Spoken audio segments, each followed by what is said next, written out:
On this edition of Outlook TV, Keenan brings us to the search for Vancouver's next drag superstar. Gary Wolfatter finds out what it's all about being gay and gray.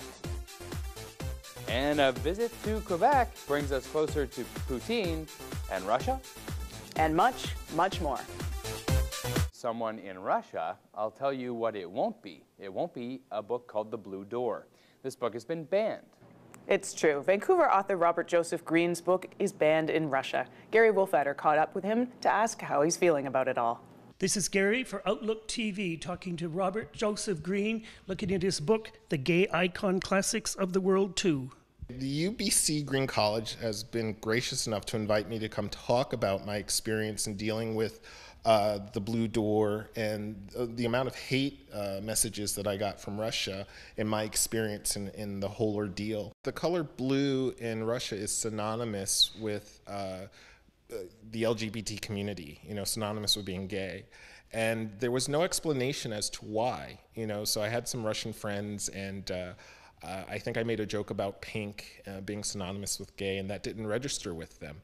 And so when they told me that blue was the color that's synonymous with gay culture, I asked them why, and they couldn't answer. So I told them, let's give an answer.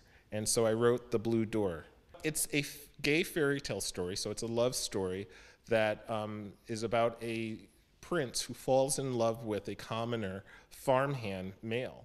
It was a really tough realization that someone could be punished for something that I wrote. Writing a love story would cause someone harm, and someone was arrested for reading, an innocent fairy tale story in front of the children's library in Russia. And I just feel so badly that had happened. Our history has been erased. It's been robbed of us, and we don't have those, fairy tale stories of love and togetherness, but they actually do exist, but we don't see them. So there are some stories that are totally fictitious in nature, and some of them are based on some factual evidence that I've discovered while researching for the book. And can you tell us about The Forbidden Scroll? The Forbidden Scroll is based on Lucian of Samosata. He was a orator and famous debater, and he wrote Amores. He wanted to have a debate, which is greater, the love of a man or a love of a woman, based upon to men, which is greater. And he had very strong conclusive evidence that the love of a man from a man has a greater purity. Where did the image for contemporary stories come from? Richard Attila Lucas is a famous Canadian artist, and I saw this painting by him, and I wrote a story around it. And he read it and liked it and allowed me to use the painting for the book cover.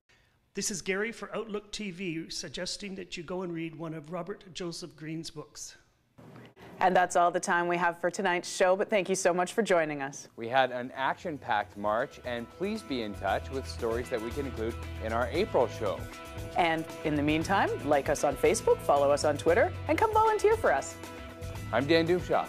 I'm Rebecca Wyman. And this is Outlook TV. Stay fabulous, Canada.